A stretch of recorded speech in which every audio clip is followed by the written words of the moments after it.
Dozens of people sat in the courtroom as Joseph Eaton's attorney changed his plea from not guilty to guilty. They watched as the judge sentenced him to the maximum sentence for all the charges against him.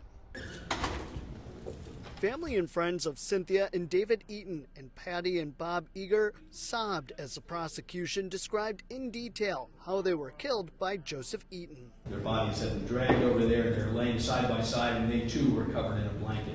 Bud Ellis also revealed part of what was written in a note left at the Bowden home. You never understood how much abuse and pain I was dealing with. I love them, but this earth is terrible. I freed them from the pain of this world. The 35-year-old had been released from prison into his family's care just days before the murders. He killed the only 4 people in this world who actually loved and cared for him. God will throw his rage at him.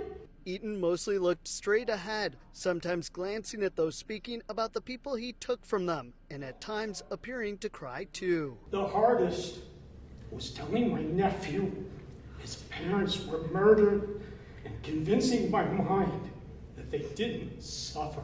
Sometime after the murders, Eaton drove down I-295, firing randomly at cars in Yarmouth, hitting and injuring several people. Those survivors detailed the suffering they experienced and still carry with them. After all this, I have survived. I now suffer from PTSD, anxiety, and depression.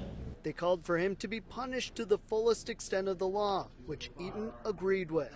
A life sentence is what I deserve, and I honestly think I deserve worse. Eaton says he doesn't know why he did what he did. All I can say is I'm sorry. In West Bath, Mel Meyer, CBS 13 News.